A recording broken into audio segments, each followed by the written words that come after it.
my beloved Boss Mike Cervera.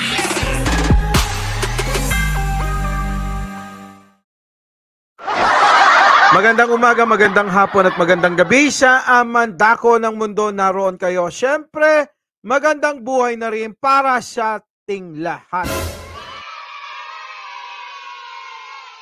Ayan na, dumating na. Mukhang nagpapogi lang ng konti. Hard C. Magandang gabi po. Eto na ha. Sa mga nakakakilala po rito, isa po ito ngayong kawani ng gobyerno, isang abogado, isang tapat sa kanyang panunungkulang magsilbi sa bayan, gwapong-gwapo. Walang iba kundi ating naging kasama, kaibigan. Walang iba kundi si Attorney Aboy Paraiso, mga kababayan. Magandang gabi sa iyo, Attorney, no? Bago ang lahat bumati ka muna, maraming nag-aantay sa iyo ngayong gabi kasi kanina binalita ko na tila ba sila'y nag-aanyaya sa inyong himpila, sa inyong opisina, sa harap ng inyong building diyan sa may UP na mag-rally at magwelga daw kami at isigaw na dapat daw yung mga fake news na naninira sa ating Pangulong Bongbong Marcos at sa ating gobyerno ay dapat yung mga yan i-take down dahil maliwanag naman daw na talagang fake news yung pinaggagawa nila at tulad nga nung binalita sa News 5, nagagalit ang taong bayan. Ano po ba ang natin? Ano ba itatawag ko sa inyo? Attorney o spokesperson?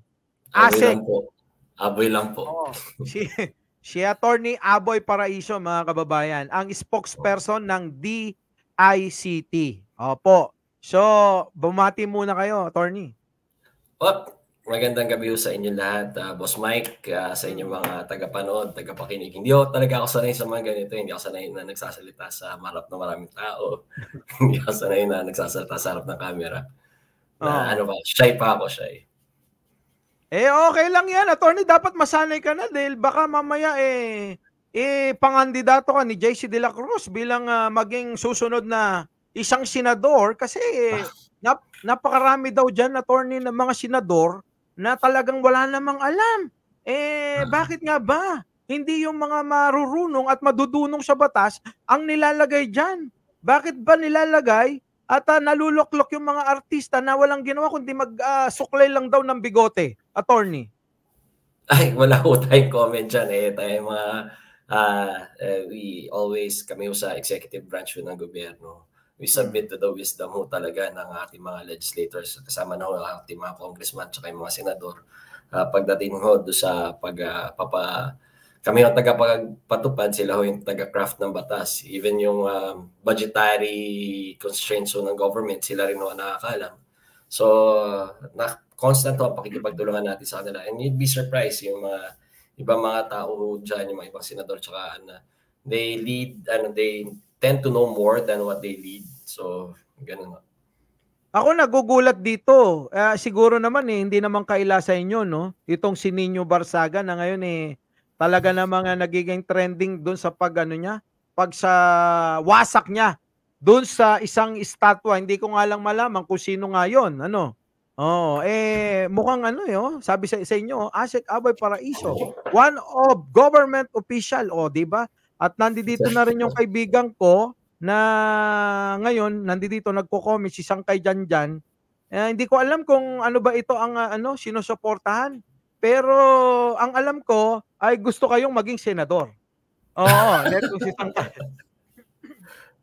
Kayo naman malayo sa unang-una hindi ko hugamay ang legislature. Simple lang ako before my stint in government, simple lang ako abogado. Marami pa siguro kung tsaka I don't think I'd make a good legislator kasi I don't have yung patience siguro ng mga legislators natin para alamin ang pundulo tsaka magsaliksik tungkol sa mga problema para gawa ng solusyon by crafting up laws. So yun, unang tanong, Attorney, kasi nagagalit ang taong bayan. tulad dito, no, papadinig ko lang po sa inyo, ano, andali dali lang, ito, to. Ayan po. Pagpatuloy pa nilang angkinin ang West Philippine Sea. Masyado ng kampante ang China sa atin, hindi na sila natatakot. Kailangan na nating gumalaw bago pa may masaktan o mamatay na Pilipino sa sarili nating dagat. Paimbestigahan ko din yang si Duterte. So yun, attorney, no, narinig po ninyo at ibalik ko lang saglit. Eto nga nasaan na ba yan? Eto, to. Sabi dito, lumaban sa China. China muling umatake ngayong Sabado. Nagdeklara ng gera. Si PBBM daw, pinakamalala sa kasaysayan. China nilusob ng Pilipinas. PBBM diniklara na ang gera. So, eto attorney, masyadong nalilinlang yung taong bayan. Na sinasabi nga kaninang umaga, dahil naging topic nga natin ito, at nagkaroon kami ng idea na dapat ito ba kailangan masolusyonan ng gobyerno o sino bang ahensya ang dapat na solusyon sa ganyang problema na maraming nalilinlang tayong mga kababayan. Oo. Ang simpleng sagot do sa tanong niyo, Boss Mike. Unang-una ho, there's parang may kakulangan ho do sa mga batas natin pagdating ho dito sa mga AI-generated deepfakes. Yung nakita nyo ho, yung napanood nyo ho na plinay ni Boss Mike, obviously it's a deepfake. Wala hong pronouncement ang ating pamahalaan, much less ang ating mahal na Pangulong Ferdinand Romualdez Marcos Jr. na nagkaroon ng deklarasyon ng gera. Tsaka hindi siya ganun kasimple. If you look at our constitution, there are a lot of requirements before one nation, hindi lang ho nakasalalay sa presidente ang pagdideklara ho ng gera. Again, going back to the point, it's obviously a deepfake na ang concept po nito is ginagaya yung itsura, ginagaya ho ang boses ng isang individual. In fact, nagkalat na ho sa ating mga iba't ibang mga platforms yung deepfakes na yan. Yung iba, sa mas innocent as making jokes, yung 4 na presidente, nagjo-joke sila sa isa't isa. Iba naman kino-commercialize yung mga newscasters, influencers, celebrities, ginagawang endorsers na hindi naman alam ng mga ginaya na pala sila.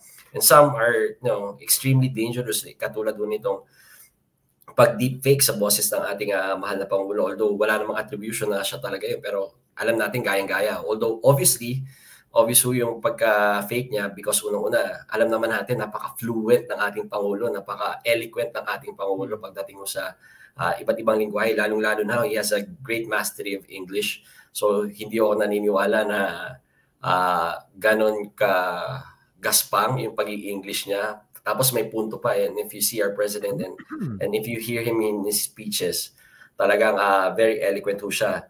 Ang concept po kasi na deepfake, pag pinag-aaralan ng artificial intelligence, yung mga available material. So siguro hindi, yung ibang mga salita doon na Tagalog, walang material na hindi talaga binabanggit ng ating Pangulo, kaya hindi na capture ng AI. So medyo siya, roughly crafted AI. Attorney, ganito nga ang problema. Kasi totoo 'yon na talagang halata naman na malayo sa pagsasalita ni Pangulong Bongbong Marcos itong mga lumalabas nga. Pero marami kasing mga tao, marami tayong mga kababayan na napapaniwala kasi hindi natin maalis din sa isipan nila, sa kanilang pananaw na kaboses talaga. Kung kung hindi ipipikit mo yung mata mo at pakikinggan mo lang ng medyo malalim-lalim, medyo hawig na hawig sa boses. Kaya ngayon, ang nangyayari, talagang maraming napapaniwala at nagkukomento pa yung mga tao, yung ating mga kababayan sa video na yan, sa content na yan, at talagang nag-aalala. Yung po yung yung pinag-aalala ng mga kapatid natin, nila Direk Freddy, nila Takero Miyamoto, nila Shem Anyol, nila DJ Byron, na nandiyan, at saka ni Nino Barsaga, nag-aalala po kami na baka mamaya ang taong bayan magdala ito ng kalituhan. Nandiyan na rin po yung inyong tagahanga, si Roberto Official. Wala ba tayong ibang pwedeng gawin na paraan para matigil yan? Kami yung sa DICT, ang gawain ho namin, we're the technical advisors of government. Ina-analyze ho namin to, tinitingnan natin yung mga new technologies at ina-advise natin na not only yung Pangulo but also yung security sector ho natin. Yun ho kasi ang mandato ng DICT. It is not to say na walang magagawa ang gobyerno. Sa parte ho ng DICT, ang ginagawa ho namin, ina-analyze namin yung mga bagong teknolohiya at sinasabi namin, ito ang dangers niyan. Ito ang mga pwedeng gawin diyan sa bagong technology niyan, especially when it comes to deepfakes, AIs na-anticipate na rin ho namin gagamitin to sa election eh. So kami ho ina-advise namin ang ating Pangulo, ang ating pamahalaan at ang ating security sector in order for government to craft policies na kami rin ho minumungkahi namin. In fact, it's part of the NCSP, yung National Cybersecurity Plan ho, na kapipirma lang ho ng Pangulo na talagang craft ho ng liderato ho ng DICT. It is not to say that wala akong magagawa ang gobyerno, babalik ko ako doon sa puntong yon. Sa DICT, medyo tali ang kamay namin because again, we analyze technology, we analyze etong yung mga fake news, the content itself, ina-analyze namin and sinacertify namin or talagang tinitiyak namin na if this is a product of AI and deepfakes. Now, once we're done, ipapasa ho natin sa both the security sector for them to make preventive measures para ho mapigilan or para hindi ho magamit ito sa hinaharap. And yung law enforcement naman ho natin. Doon sa law enforcement side natin, sila ho ang bahala sa case build-up. Kami ho, we can go up to the extent of attribution. Ma-pinpoint ho namin through the use of digital forensics, ano yung ginamit na IP address, sino yung mga grupong naka-ano dito, yung mga grupo na the usual suspects, ito yung mga digital footprints nila, ito yung mga digital signatures nila. So, pagtapos nun, ipapasa na namin sa law enforcement agencies. Marami namang humbatas ang right now, nakakasakop sa paggawa ng fake news. We have article, as mentioned in the news, there's Article 154 ng Revised Penal Code. But you have to remember that the Revised Penal Code, matagal na ho nabatas to eh. It has to be, matagal na rin usapan na amyendahan at gawing mas modernized ang Revised Penal Code natin kasi it has to answer for the times. Hindi pa na co-conceive yung issue ng AI. Wala pa nga gaano advancement in computer technology nung ginawa tong Revised Penal Code ho natin eh. From that time until now, ang dami ng advancement. So there has to be a lot. Tapos, ino-augment naman ho siya ng Republic Act 10175 o yung anti-cybercrime law natin of 2012 na marami namang ho doon sa mga binabanggit nating mga aktibidades na nakapaloob doon sa Section 4. Especially pagdating doon sa computer-related fraud and computer-related identity theft, which can be considered yung paggaya at pag-ano is identity theft. You're attributing yourself as to be someone else eh. Pag hindi naman pumasok doon, may catch-all provision ho yung Article 10175 which is Section 6. Which yung pagdating sa Section 6, sasabihin ho ng anti-cybercrime law natin na pag ito ho, for example, libel, ginamit mo ang computer or internet or information technology sa pag-commit nito, dinadagdagan niya ho yung degree ng offense. So, kung arresto mayor, it goes up one degree higher. So, yun ho ang mga batas na right now what we have. But again, the situation can be improved. There's much to be desired. Lalong-lalo na ho ang mga platforms na ginagamit po nito wala ho tayong jurisdiction over these platforms. So kasi I think that's a primary problem that government is facing right now. So, attorney, isa pa kasi na pinangangambahan na marami nating kababayan, hindi naman kaila siguro sa mga nanonood at sa inyo po, na meron tayong mga vloggers na talagang hindi tumitigil sa paninira kay Pangulong Bongbong Marcos at kay First Lady tungkol sa droga na sinasabit pinakalat nila 2 taon na nakakaraan na meron daw silang video na ilalabas na nagdodroga at napakalinaw daw. Itong mga kababayan natin nangangamba na gamitin nga daw ang AI para ilabas o makagawa ng isang video na totoong-totoo na gumagamit ang Pangulo. Ano po ba masasabi niyo doon? At ano po ang dapat na tandaan ng mga kababayan nating manonood at ng Well, makakapanood pa rito? kung ang tanong ho bakit hindi pa kinakasuhan or walang aksyon na nangyayari sa mga vloggers na to, you have to remember that libel, slander are personal crimes. So kailangan ho kung sino yung in-slander, sino yung libel, sila ho yung magkaso. And in the case naman ho, kung nakilala nyo naman ho ang ating Pangulo, siguro kasama na ho ang unang gilang. Lalo-lalo na after mapanood yung pahayag niya. They are not the type of persons to stoop down do sa mga level na yun. Hindi na lang nila pinapansin. Hindi na nila, ganun sila kamagdanimos eh. Ganun sila, alam niyo, mapagpasensya pagdating sa ganyan. Although, sabi ko nga, hindi nyo rin maiwasan paminsan-minsan dahil tao lang din naman po sila. The human side of things kick in. Naglalabas po sila na sama ng loob. Again, siguro even ho yung mga sinabihan niya, naintindihan ho na these are the sentiments of a wife, of a mother na nasaktan po. Sabi ko nga, kung ang Pangulo natin napakatahimik, hindi rin naman siguro natin masisi ang ating unang ginang. Bakit at paano niya na nakapaglabas na sama ng loob. Kung sa iba ho nangyari, baka iba pa ho yung ginawa. Pero sabi ko that shows how magnanimous and very patient and very understanding yung unang ginang at ang ating mahal na Pangulo po. Ayun na nga, ito may tanong si Limuel. Hindi ba pwede mag-work together ang DICT at PCO na maglabas ng statement regarding fake news, especially if it concerns PBBM daw? Parati naman ho natin ginagawa yan, especially ito, even before the news. Siguro lang ho, hindi lang ho napipick up siguro, mas sinasensationalize yung news ng fake news rather than yung pag-denounce nung fake news. Ibig sabihin pinasinungalingan ho natin yan na yan yung sa Pangulo. Pero again, ang hirap din ho minsan pumatal. For example, in this particular case, hindi naman ho sinasabi na si Pangulong Bongbong Marcos ho yan.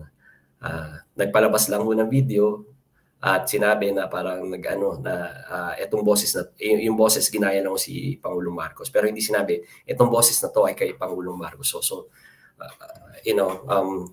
there's certain things that na hindi naman kailangan patulan or pero in this case naman yung video na to, there was an official statement at ito patuloy ho yung information drive natin. I think the bigger issue talaga is the issue of not that particular video, but the issue of deepfakes and AIs being used to create deepfakes. Ngayon, attorney, mabalik ako doon sa kanina, medyo na-miss ko yun na sa mga ganitong pagkakataon na maraming gumagawa ng fake news, balikan ko lang, saan bang ahensya ng gobyerno dapat ito reklamo, idulog, nang sa ganun matigil itong mga ito? Kasi may nagsasabi po rito na pwede naman daw sa cybercrime. Tulad kanina ng sinabi ni Scam Alert dito, kung hindi mahuhulihan, walang kwenta ang mga anti-cybercrime. Sabi dito. Tama. Ang ahensya ho ng ang attached agency ho ng DICT, which is the CICC, yung Cybercrime Investigation and Coordination Council, sa pangunguna ho ni Yusek Alex Ramos, si DG Alex Ramos. So, nag-launch na ho sila ng programa laban sa any forms of cyber scams. Ito hong fake news, pwede hong i-consider to as a cyber scam dahil niloloko ho nila yung sabayan ng Pilipino. Dito sa programa ho nila, katuwang nila at nagkaroon na ho ng Memorandum of Agreement na kasama na ho ang PNP, Anti-Cybercrime Group, ang NBI, Anti-Cybercrime Group ho, na pwede natin hong i-report. Kasama na rin ho, nagkaroon na rin ho tayo ng dialogo at pakipag-ugnayan at pagkakaintindihan ho doon sa iba't ibang mga platforms, particularly ho ang Meta, who owns Facebook, ang Google, who owns YouTube, ang TikTok ho, sumama na rin ho doon sa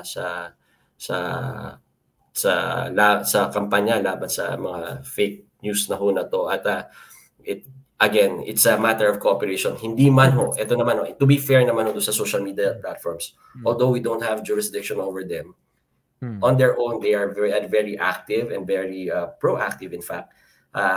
in talking with government naman po para naman ho makapag-develop sila ng policy guidelines, mga community standards ho nila na talagang nakatuon ho sa mga particular challenges na na-experience ho natin dito sa ating bansa, sa Pilipinas. Kasi they understand that bawat country ho, iba't ibang kultura, iba-iba yung social structure ho ng bawat bansa. So they try to tailor fit ito. Tapos itong mga particular challenges against fake news, wag ho kayo magugulat in the coming days ho, kasi alam nila ho yung danger ng fake news. Maglabas sila ng palisiya at saka ng mga hakbangin para ho ma-prevent to. Kung hindi man ho ma-prevent, mapag-alaman ng ating mga kababayan ano yung totoo, ano yung hindi. Yun. So, sa madaling salita, attorney, sa ngayon, limitado pa lang din yung inyong paggalaw sa mga ganitong mga klase. Tignan nyo to, halos araw-araw, attorney, ito, Asek, yung kanyang ginagawa, pumatol sa China, parang sinasabi si Pangulong Bongbong Marcos, hinulugan ng bomba, tinira ang China. Ayan, actual video ng atake. Grabe, atakihin ang China. Nandyan yung mukha ni Pangulong Bongbong Marcos, lumaban sa China. So, halos araw-araw yan, attorney, na ina-upload at pinopost sa kanyang social media account. Na ngayon, sana maagapan pa natin yung mga kababayan nating naniniwala dyan. Alam mo naman, attorney, no? Ang daming mga naniniwala kahit na fake news yung binabalita. Tama naman ho. But from what I understand right now, bunga ng pakikipag-usap po natin at pakikipag-dialogo doon sa mga social media platforms na to, this channel has been taken down already. Parang pag sinerch niyo yata, it's either restricted or para ano. Pero again, naintindihan ko rin sila because they don't have, wala ko tayong jurisdiction over them. Nananagot ko sila doon sa mga regulators nila sa ibang bansa, particularly the country of yung kung saan talaga sila nakabase. So, which really promotes due process. So, ibig sabihin, hindi sila basta-basta makapag-take down, basta-basta there has to be cause for these particular types. Kasi naintindihan na rin nila gaya yung pinag-usapan natin before, Boss Mike. They now realize that content creation is now a profession. So, ang turing nila sa mga content creators at mga channels na to are property rights na hindi mo basta-basta pwedeng sikilin, hindi mo basta-basta pwedeng tanggalin. Kasi maraming content creators dyan na sasabihin na ito lang ang source ng pinagkakakitaan ko. You take this away from me arbitrarily. When I say arbitrarily, yung walang dahilan or dahil gusto ko lang, tatanggalin ko, di-demonetize kita. Hindi nila humagawa because again, their country promotes a certain level of extreme due process. Attorney, meron ako naiisip, gusto ko itanong. Kasi merong mga bansa na hindi pinapayagan yung mga platform na ganyan, yung YouTube, yung Facebook. Ito ba'y may posibilidad na mangyari sa Pilipinas kung patuloy-tuloy itong mga ganitong mga content? Alin ho? Yung maiban ng tuluyan ang mga platform tulad ng Facebook, ng YouTube, Instagram, TikTok, yung mga ganyan. Kasi sa ibang bansa, may mga ganyang bansa tulad ng China, wala silang mga ganyan. May posibilidad ba? May posibilidad? Ang tanong ko, in may the realm of possibilities po, Boss Mike, yes, it's also possible. Kasi lalo na pag nag-craft ng legislation o nag-craft tayo ng batas na kailangan magkaroon sila ng office dito in order for us to acquire jurisdiction over them. Ngayon, pag hindi sila sumunod, ano yung measure nyo? Ano yung hakbangin nyo para may patupad yung batas na ginawa ko ng ating mga kagalang-galang na mga miyembro ng Kamara de Representante at ng ating Senado. It would ultimately lead to the fact na gaya ho ng ibang nasyon na binaban ho yung mga platforms na to until they comply with the laws of the Philippines po. Again, siguro marami ring magrereklamo pag nawala yung mga Facebook at saka YouTube nila. Kasi again, source of income, ito na ho talaga yung profession nila. Pero for the greater good, yun nga yung sasabi natin na the welfare of the people is the supreme law. So sa ikabubuti ho ng lahat, I think the threat of fake news and the threat of disinformation is greater than yung the needs of other na kumita ho. So yun, sa madaling salita mga kababayan, limitado lang po ang ahensya ng DICT sa mga pagpapa-takedown ng mga channel. Opo. So kinakailangan daw na, attorney, tama niyo po ako pagka ako'y parang namamali. Kailangan daw ay gumawa muna ang ating bansa, ang yung mga senador natin dyan na nagtutulog-tulugan dyan sa Senado, susuklay lang ng balbas, dapat sila ang manguna gumawa ng batas para nga mai-implement. Dahil wala pa ngang matibay na batas para i-implement naman ng ahensya ng DICT. So mali tayo na sinisisi natin pala ang ahensya ng DICT. Oo, mga kababayan, ha? Our beloved Boss Mike Cervera.